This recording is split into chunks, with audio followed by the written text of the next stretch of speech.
Welcome to the deep dive. We've got a stack of sources today, notes and analysis fresh from a recent investment club discussion.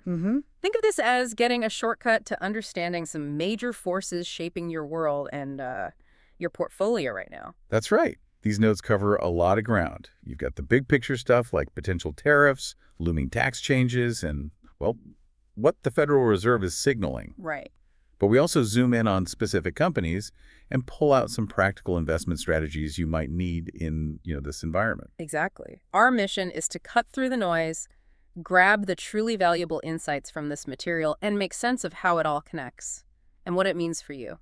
Yeah, it's about distilling knowledge, not just summarizing facts. It's definitely a complex backdrop for investors. It really is. So let's jump right in with that big picture. One of the major uncertainties highlighted in these notes is the potential impact of trade policy. Specifically proposed tariffs on the European Union, especially with the possibility of former President Trump returning to office. Yeah, this is a really striking point for the source material because the threats, well, they're quite specific and pretty aggressive. How specific? We're talking about a potential 50% tariff on all EU imports, starting possibly June 1st, 2025. 50%. On everything. That feels, well, enormous. It is, and there's a condition tied to it. The tariff could be waived, but only if production of those goods moves to the U.S. Okay. So it's clearly aimed at forcing manufacturing relocation. Seems like it. Yeah. And it gets even more specific than just general imports, right? The notes mention something about smartphones. They do. Yes, a potential 25% tariff on all imported smartphones. Think Apple, Samsung, the big names, possibly as soon as late June. Wow. And the key detail here, updated from earlier views, is that the cost is expected to fall primarily on U.S. importers. Okay. Who would then presumably pass it on to consumers. So this hits your wallet directly. Right. Plus, there's a proposed general 10% base tariff on all U.S. imports from countries without a free trade agreement, and that includes the EU. Right. And the auto sector is particularly vulnerable. Tariffs on EU cars could jump from, 2.5% currently? Yeah. To potentially 25%? That would absolutely crater the price competitiveness of European automakers, especially those big German names like VW and BMW. Ouch.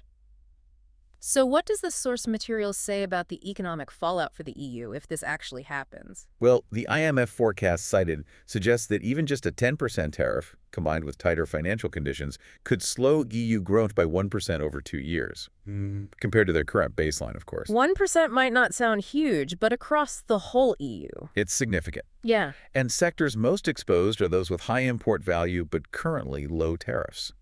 Think machinery, chemicals, electronics. And autos again? Autos are, again, expected to be hit especially hard. The notes did mention the German DAX index showed resilience recently, but U.S. trade policy is underlined as a major ongoing worry, definitely. So how is the EU preparing to respond? Is it just tit-for-tat tariffs back? The consensus from the expert discussion in the notes seems to favor diplomacy and bilateral agreements over immediate, broad retaliation. Okay, trying to negotiate first. Right.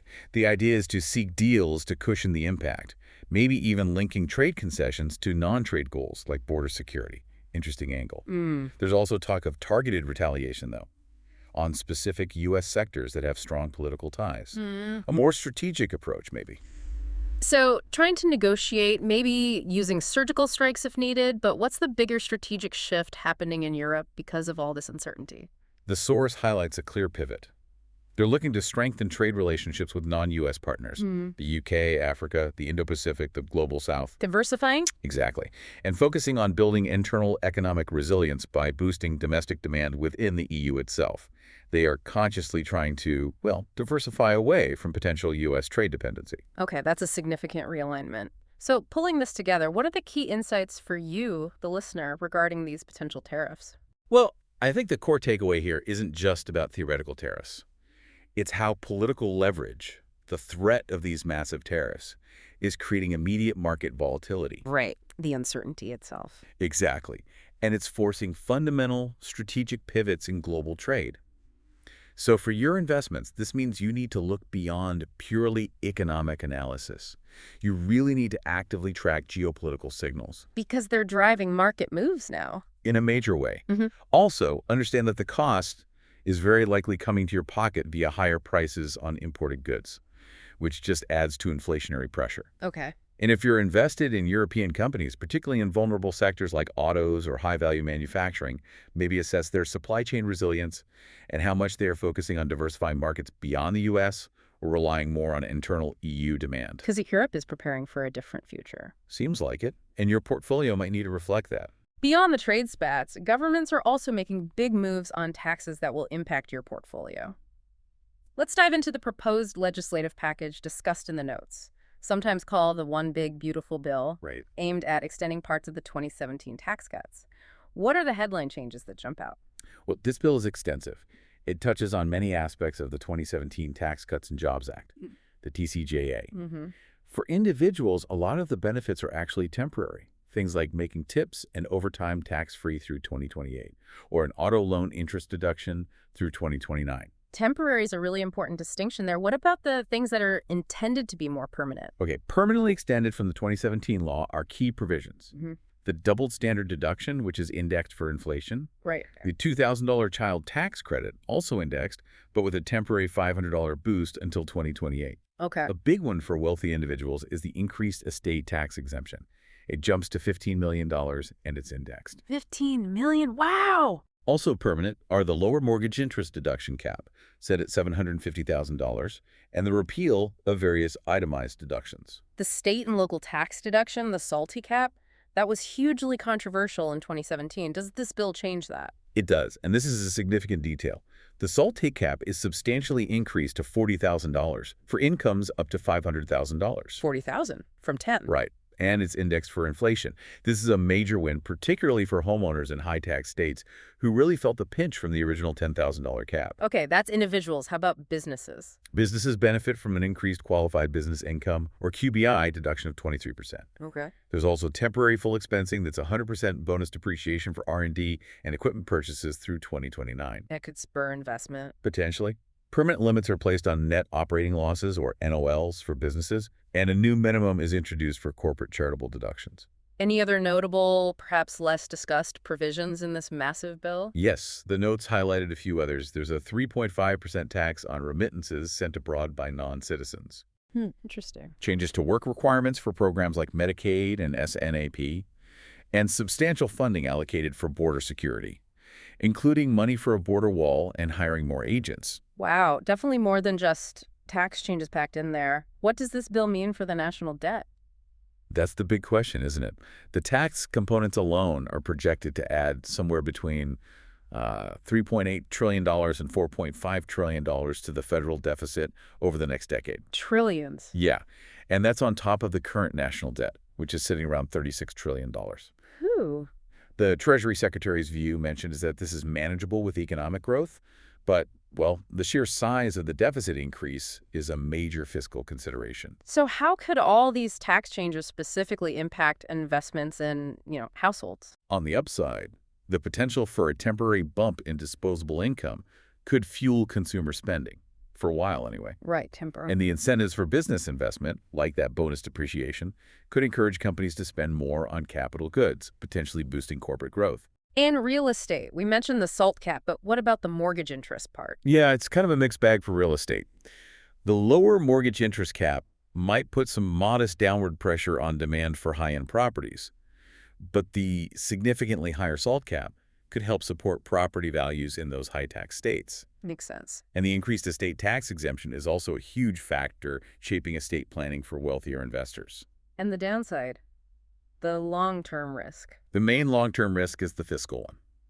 Trillions added to the deficit raise concerns about future interest rates, potential future austerity measures, or maybe tax hikes down the road, all of which could impact bond markets and overall economic stability. So what are the key insights for you to take away from this proposed tax bill? I think the biggest insight is the fundamental uncertainty introduced by all these temporary provisions.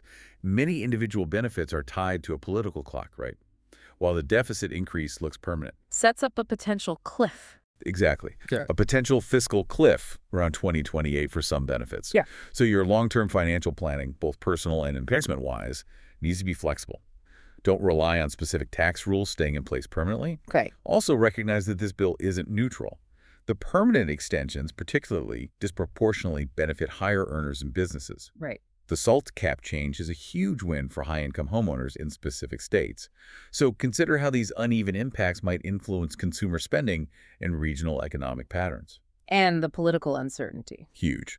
Whether the bill passes as is or changes significantly adds another layer of complexity for any long-term investment planning based on these rules. Yeah. You need flexibility. Moving from government spending and taxes to monetary policy. Let's talk about the Federal Reserve. What's their stance on interest rates right now, and what are the experts forecasting? Well, the Fed has been holding firm on their pause since early 2025, keeping the target rate in the 4.25% to 4.5% range. Holding steady. Right. The notes describe them as firmly on pause, basically waiting for clearer signals on inflation and the job market. Given that inflation has been persistent and expectations remain elevated despite a strong job market. And what are the different predictions for when they might start cutting rates? Because there seem to be different views. There's a clear divergence in expert forecasts highlighted in the notes. You've got Morningstar, for example, being more bullish on cuts. They project a full 2 percentage points of cuts by mid-2027. Full points. Yeah, taking the rate down to maybe 2.25%, 2.50%. They anticipate 3 cuts total just in 2025, possibly starting as soon as June, ending the year around 3.50%, 3.75%. Wow. They even forecast Treasury yields and mortgage rates. They do. 10-year Treasury yields dropping to 3.25% and 30-year mortgages hitting 5% by 2027. That's their view. That sounds quite aggressive. What about the more cautious view? JP Morgan research is on the more conservative side. They also expect a pause until June, but then only foresee maybe 2 cuts by the third quarter of 2025. So ending higher. Leaving the rate range higher at 3.75%, 4.00%. Their key emphasis is that cuts are entirely dependent on inflation cooling or the job market showing significant weakness, one or the other. What specific data points are they watching? What are the triggers? The notes mention key triggers the Fed is likely monitoring. If the unemployment rate falls below 4%. Which is very low. Right. Or the ratio of available jobs to unemployed individuals climbs above 1.3. That kind of strong labor market data could push back against cuts, or even potentially trigger a hike, though that seems less likely right now. And the current rate level is considered restrictive. Yes, that's the idea. It's intended to slow the economy enough to bring inflation back down towards the Fed's 2% target. How do these potential rate changes impact the markets? What's the mechanism? Well, lower rates generally reduce borrowing costs for businesses, for consumers. That could potentially boost economic activity. Right. For investments, falling Treasury yields make bonds less attractive compared to stocks, potentially encouraging a rotation into equities. Shift to stocks. And lower mortgage rates, if they materialize significantly, could also provide a tailwind for the housing market. So, pulling together the Fed picture, what are the key insights for you to consider? I think the differing expert forecasts just underscore the fundamental uncertainty. Don't anchor your investment decisions to a single prediction about Fed cuts. It's just too uncertain. Makes sense. The absolute key here is the Fed's data dependence. Job reports and inflation numbers are the critical market movers right now. You need to watch them closely and understand how they influence Fed expectations. Which leads to that paradox. Exactly. The good news is bad news. Paradox we often see discussed. Very strong job growth, which seems good for the economy generally, can be negative for investors betting on rate cuts, because it might signal the Fed will keep rates higher for longer. You have to understand the nuance. Understanding this nuance and how data impacts Fed policy is crucial, and to anticipate that if a clear easing cycle does begin, there could be shifts in asset preferences. Lower rates generally favor stocks and real estate over bonds. So think about how that might affect your desired portfolio balance. Okay, that's the high-level view of the macroeconomic forces at play. But how are individual companies navigating these choppy waters? Let's zoom in on a couple the investment club discussed. EverQuote and Rocket Lab. Sounds good. Let's start with EverQuote, ticker EVER, that online insurance marketplace. They seem to have had a standout quarter. They really did. EverQuote reported impressive Q1 2025 financials. Revenue was $166.6 million. That was up a massive 83% year over year, handily beating their own guidance. 83%, that's huge. And their full year 2024 wasn't shabby either, coming in at $500 million, up 74%. It's got strong momentum. Okay, 83% revenue growth is strong, but what about the bottom line? That's often the challenge for fast-growing platforms, isn't it? This is where it gets really interesting. Profitability soared. Adjusted EBITDA hit $22.5 million. That's up a staggering 197% year over year. Whoa. Their margin significantly improved, jumping to 13.5% from 8.3% in the same quarter last year. They showed strong margin expansion in full year 2024, too. Wow. Nearly tripling EBITDA on 83% revenue growth suggests some real operating leverage there. Any other metrics highlight this efficiency? Yes. The variable marketing dollars, or VMD, which is basically their revenue after subtracting direct advertising costs. Okay. That was up 52%. This indicates they're acquiring customers much more efficiently now. It points to strong unit economics. Did sign. Operating cash flow also more than doubled, and financially they look strong. Ended the quarter with $125 million in cash and, notably, zero debt. Zero debt. That's a very healthy balance sheet. What's driving this rebound and growth? Well, the primary driver is the recovery in the auto insurance market. Auto revenue specifically was up 97% year over year in Q1, 97%. showing a dramatic rebound since 2021.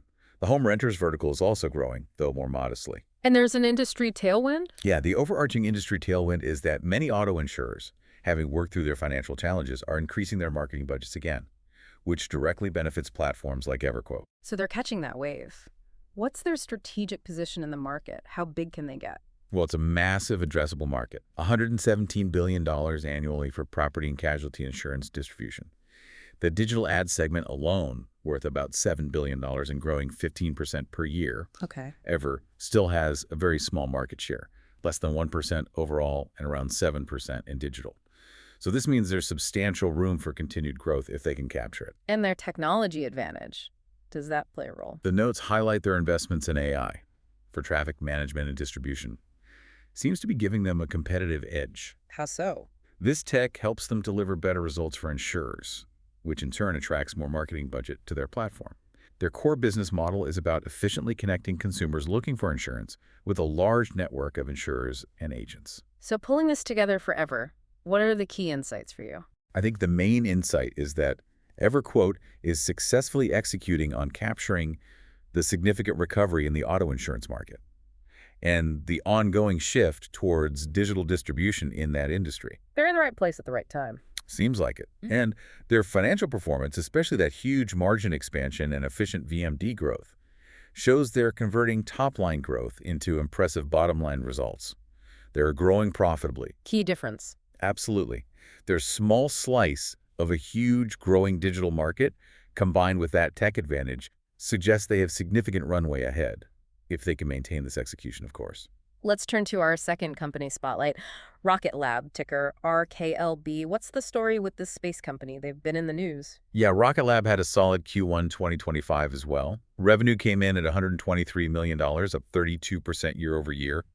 Hit the high end of their guidance. Good number. And their Q2 guidance also looks strong. Suggests continued momentum in what's becoming a more diversified business for them. Profitability, still investing heavily. They provided Q2 guidance for GAAP and non-GAAP margins and operating expenses. Like many growing space companies, yes, they are still projecting an adjusted EBITDA loss. And stock-based compensation is a notable cost. Standard growth phase stuff. What were some of their big wins or achievements recently? I know they landed a big contract. A major strategic win, yeah. Getting their Neutron rocket included in the $5.6 billion US DoD National Security Space Launch Program, the NSSL program. Yeah, it's the big one. It is. This is the Space Force's critical mission program, and Rocket Lab is one of only 5 providers selected. Notably, the only public company chosen for these crucial missions. Interesting. They received a $5 million assessment order and have an Air Force Neutron launch contract slated for no later than 2026. This is a big deal for de-risking their Neutron development. And their smaller rocket, Electron, still busy. Oh yeah.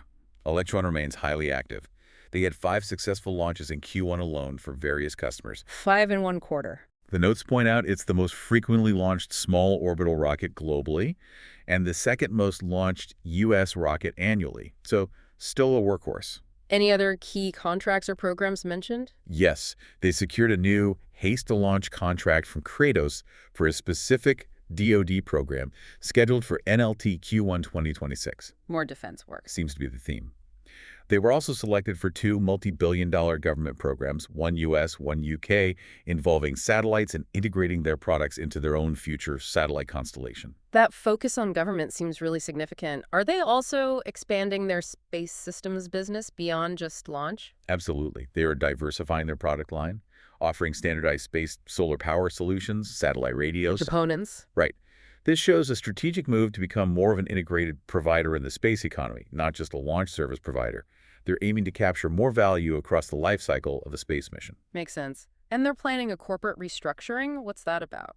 Yes, they're planning to form a holding company structure called Rocket Lab Corporation.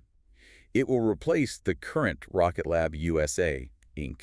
as the NASDAQ-listed entity, expected by June 1st, 2025. Why do that? It's seen as a move to provide more legal and operational flexibility for future growth, potential acquisitions, and just structuring their expanding range of businesses more effectively. So, setting up for the future, what does the source highlight as the key drivers for their outlook? The notes emphasize their increasingly diversified business, their resilience in the current geopolitical climate, partly thanks to that growing government focus, Right. along with those government contracts and the expansion of their space systems segments. So, summing up Rocket Lab, what are the key insights for you? Well, the main insight here is their clear strategic pivot towards government and defense contracts. Securing major programs like NSSL is a crucial de-risking step for their Neutron rocket. Yeah, that provides stability. Exactly. More stable, potentially higher margin revenue streams, and adds predictability beyond the often volatile commercial launch market. Got it. Their expansion into space systems shows they are serious about becoming a more integrated player in the space economy, not just a launch provider, aiming to capture more value. Right.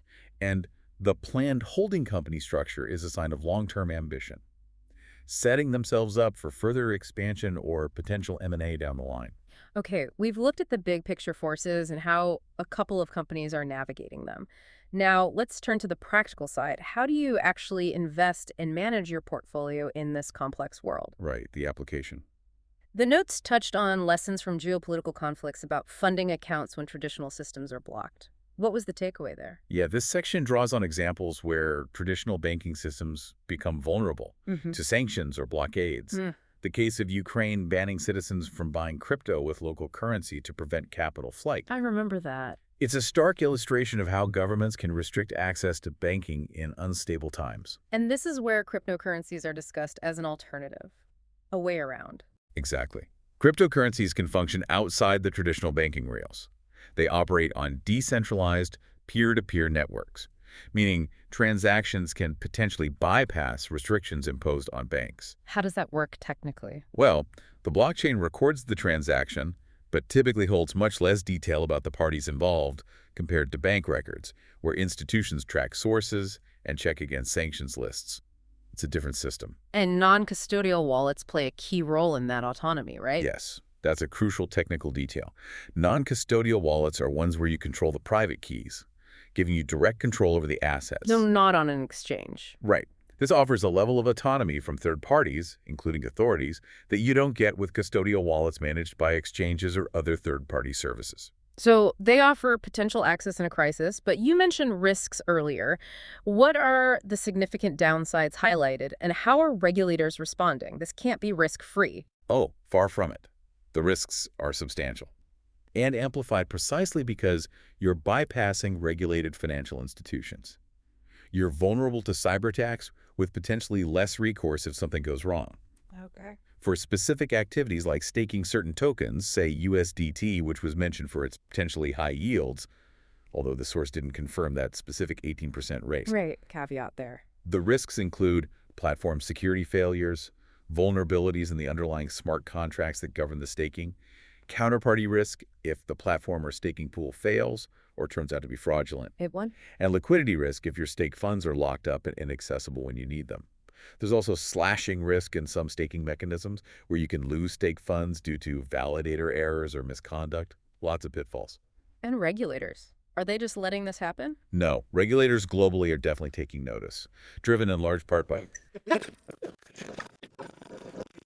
The U.S. has issued executive orders and frameworks pushing for stronger laws against unlicensed crypto services. The EU has implemented measures like bans on interactions between regulated financial entities and unregulated crypto wallets, and stricter identity verification rules. The walls are closing in to some extent. So, bringing this practical point home, what are the key insights for you regarding funding accounts in uncertain times and using crypto as an alternative? Well, understand that while crypto can theoretically provide access when traditional systems are blocked, the operational and compliance risks are significantly amplified. You are taking on responsibilities and vulnerabilities that banks typically handle. It's not a simple replacement. Not at all. You need to weigh the potential benefit of access against that heightened technical and counterparty risk, and be aware that the regulatory environment is rapidly evolving because of the perceived risks of crypto being used to bypass traditional finance. So the loophole might close? The trend is towards more regulation, which could limit the utility or increase the compliance burden, even for legitimate users.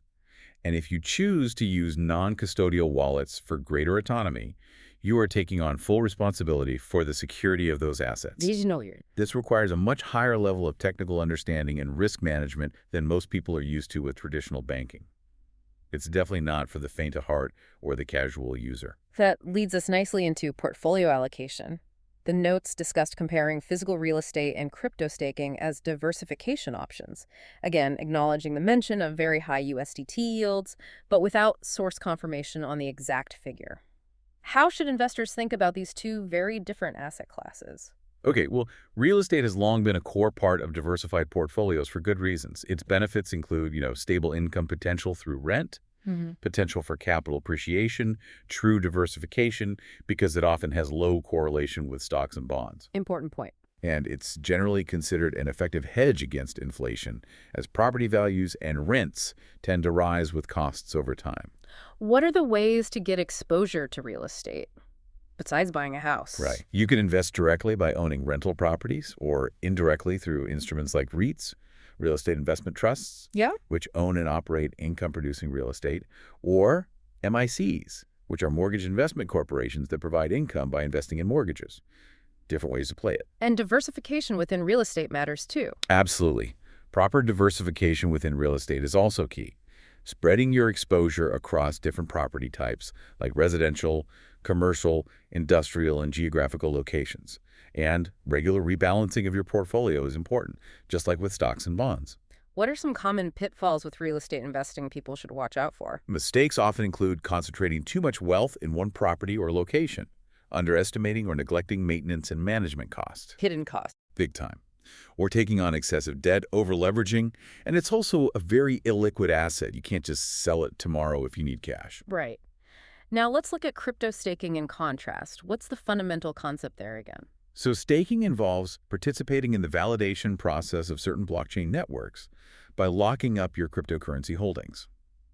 In return, you earn rewards, which, on paper, can be attractive. Potential high yield. Right. The potential benefit here is the possibility of earning yields that could outpace inflation, especially compared to very low traditional savings rates.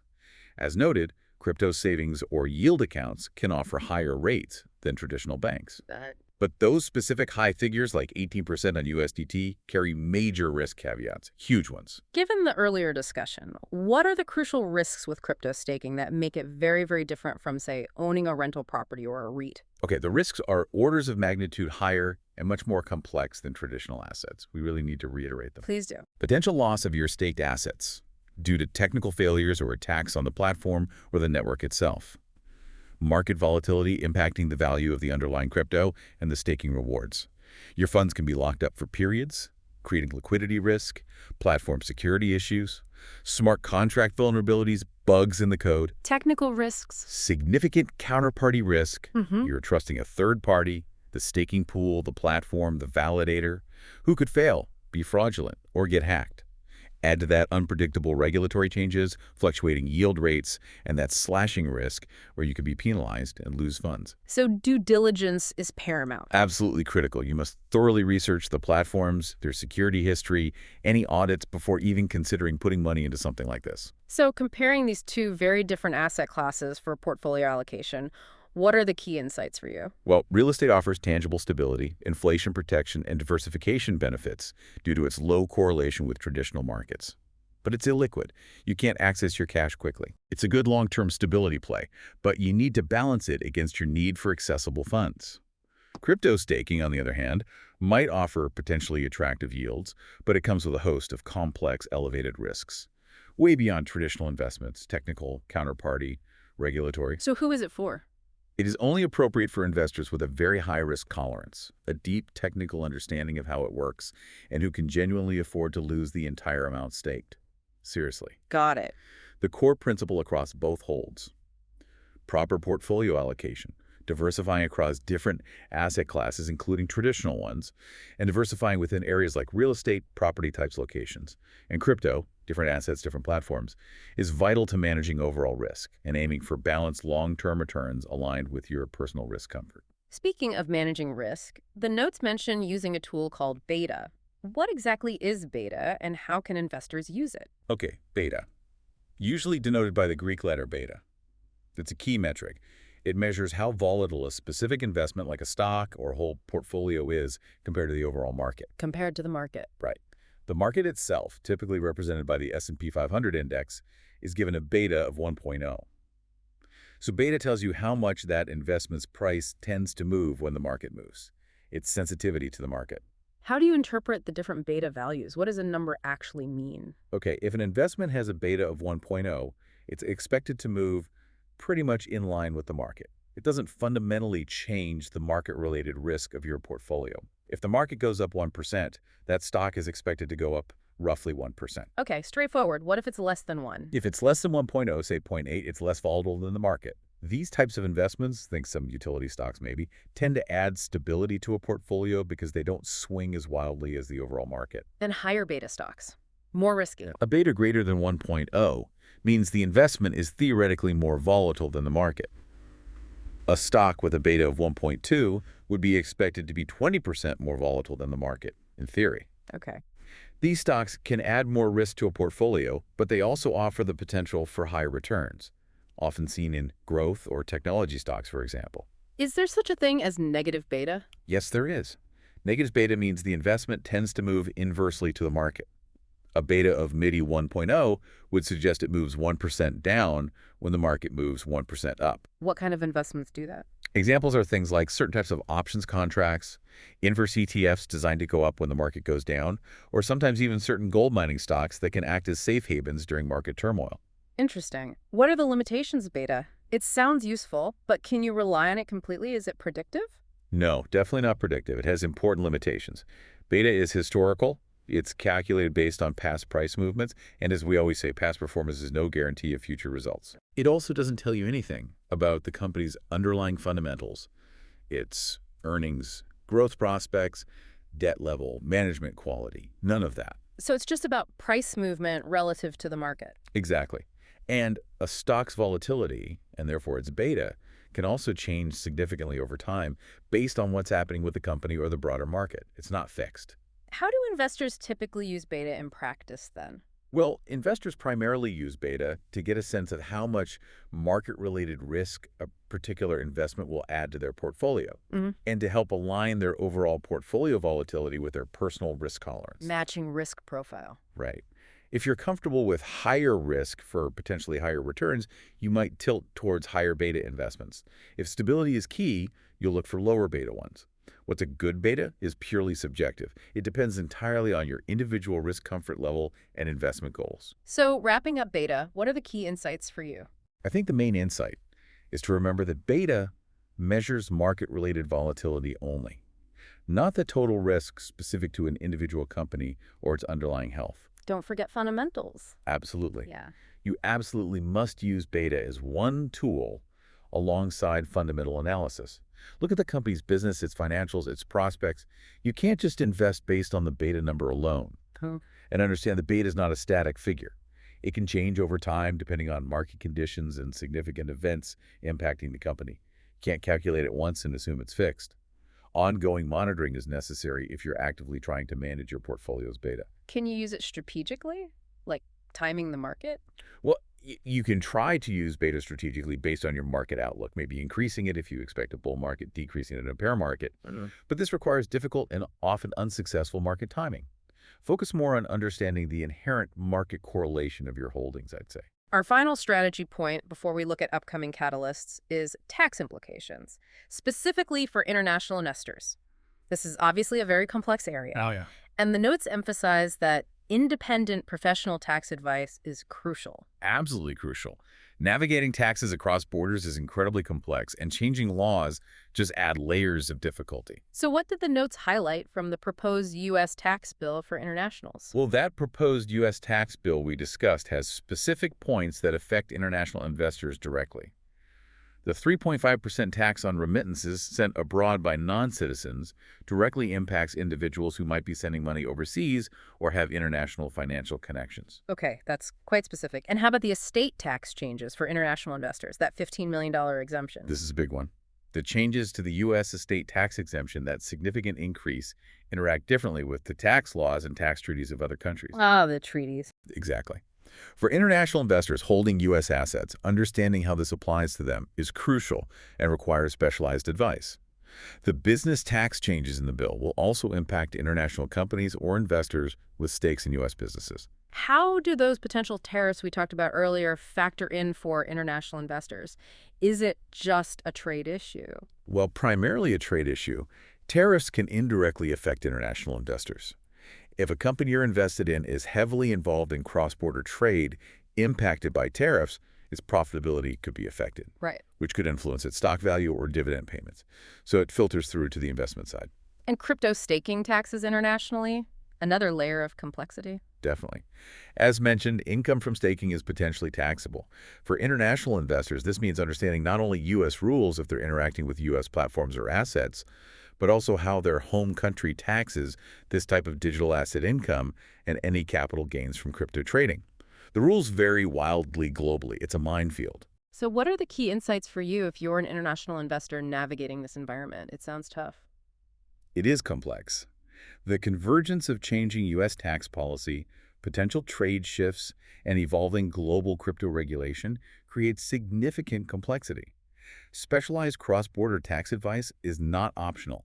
It's absolutely essential to avoid unexpected tax liabilities or compliance issues. Gotta talk to an expert. You really do.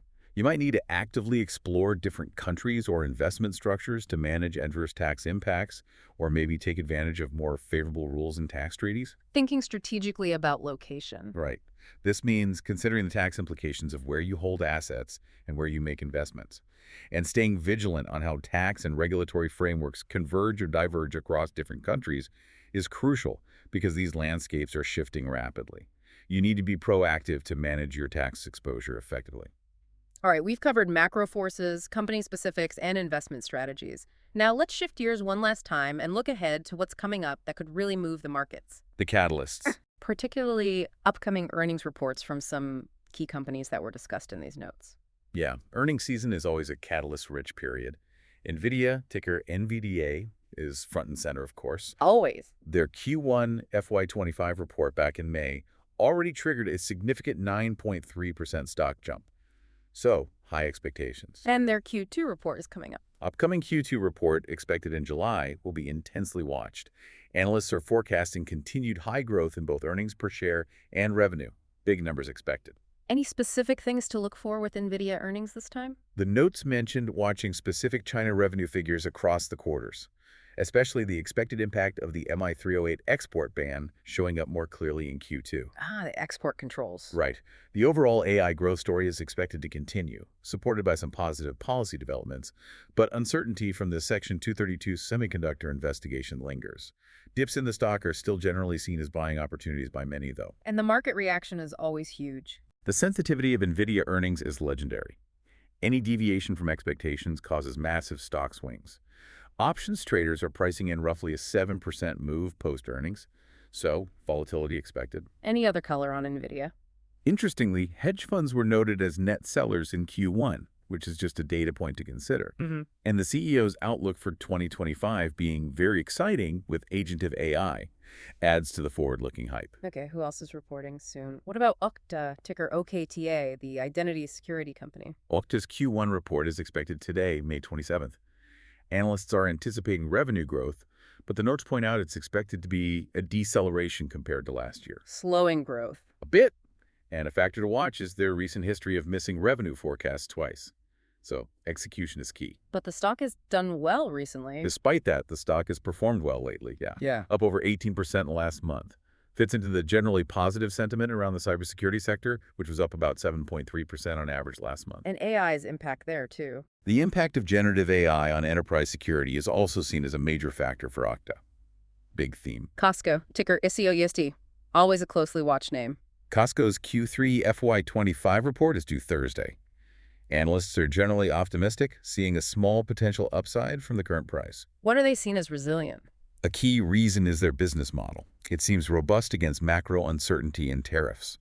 Their ability to switch product sourcing and the high-margin membership income they generate helps them absorb potential tariff costs without necessarily needing to hike retail prices significantly. The membership fee buffer. Exactly. And that September membership fee hike is also expected to start meaningfully boosting their earnings in the latter half of FY25 and into FY26. The stock is up about 10% year-to-date.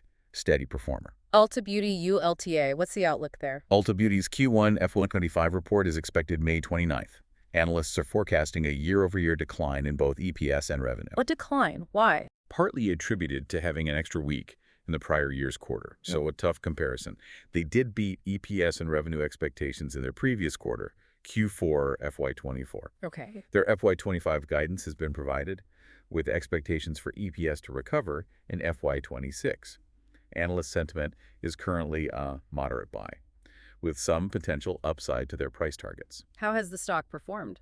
However, the stock has lagged the S&P 500 and the broader consumer discretionary sector over the past year. So, something to watch. Pinduoduo, PDD, the Chinese e-commerce giant. Yeah, Pinduoduo recently received a notable upgrade to buy from Citi, with a higher target price. Why the upgrade? The rationale cited was a more favorable U.S. tariff environment, interestingly. Related to our earlier discussion. And an improved outlook for their Temu platform's profitability. Tariff relief is clearly seen as a tailwind here. How is Temu adapting? Temu's strategic shift towards a semi-managed model and recent price increases are mentioned as efforts to navigate and absorb tariffs, with Chinese merchants expected to manage their costs effectively. Interesting strategy. The notes also suggest that having goods pre-stocked in U.S. warehouses could lead to higher-than-expected Q2 profits. Something to watch for. And finally, Zscaler, ZS, another cybersecurity name? Right. Zscaler's Q3 report is also expected today, May 27th. Analysts anticipate revenue growth, but a slight decrease in EPS compared to last year. But their last quarter was strong. They had very strong Q2 results, yes. Significant revenue growth and improved operating margins. Key forward-looking indicators look robust, too. Remaining performance obligations, RPO, up 28%, and billings up 18%. Those are good signs for future revenue. They are. What's particularly interesting is the rapid growth of annual recurring revenue from new product areas, like digital experience monitoring and AI analytics, compared to their core products. Upselling potential. There's just strong potential for selling more services to existing customers. Management's FY25 guidance is out, and Morningstar believes it's conservative, expecting them to potentially exceed targets. What's the current view on the stock? Current analyst sentiment is generally hold, with Morningstar viewing the stock as fairly valued after a recent price jump. So maybe priced in for now. So looking across these upcoming earnings reports, what are the key insights or themes for you to watch? What ties this together? Well, one clear theme emerging is the transformative impact of artificial intelligence. It's central to NVIDIA's business, obviously. It's expected to significantly impact enterprise security for companies like Okta and Zscaler's new products. Watching these earnings will give you a clearer picture of how AI is translating from concept to actual revenue and competitive advantage across different sectors. Okay, AI is key. What else? Another insight is how companies are demonstrating resilience or adapting to that tariff environment we discussed earlier. Companies like Costco with its unique model and Pinduoduo with its strategic adjustments for Temu. Right. They show that not all companies are equally vulnerable. Their earnings can provide clues about which businesses are better positioned to mitigate trade policy impacts. Adaptability. Adaptability is huge. Also, companies like Zscaler highlight the appeal of the software as a service, or SaaS, model, particularly with strong forward-looking metrics like RPO and billings growth. Predictable revenue. Exactly. This model often offers more predictable revenue streams and potential for margin expansion, which can be appealing for stability in uncertain times. And a final point. Finally, Ulta Beauty's recent performance reminds us that while industry trends and company specifics matter, individual companies are still sensitive to broader economic conditions and consumer spending trends. Even strong businesses need careful evaluation within the wider economic context. Watching their earnings gives insight into the health of the consumer. Wow, that was a packed deep dive. We've really covered a lot of ground today, from the complex interplay of global politics and policy shaping markets. Yeah, tariffs, taxes, the Fed. To zooming in on specific companies navigating these conditions, like EverQuote and Rocket Lab. And then pulling out practical strategies for your own portfolio, from handling potential funding issues to portfolio allocation and risk management tools like Beta. It really underscores the need for adaptable investment strategies right now. The value of diversification across asset classes and geographies, and the absolute necessity of rigorous due diligence, especially in newer or less understood areas like, well, certain crypto activities. And keeping a close eye on those key company earnings and major economic data releases is clearly non-negotiable in this volatile environment, isn't it? Absolutely. Information and flexibility are your best allies right now. So here's a final thought for you to mull over as you process all this information. Given the layered uncertainty we've discussed today, from unpredictable trade policy to temporary tax rules to the Fed's data-dependent stance, how might the traditional relationships between different asset classes hold up, or perhaps fundamentally break down in the coming months? Which asset class are you most concerned about being impacted by these interconnected factors? Something to think about. A very timely question to consider indeed. Thank you for joining us for this deep dive. We hope you found these insights valuable for navigating the investing landscape. Keep learning, keep exploring, and we'll see you next time.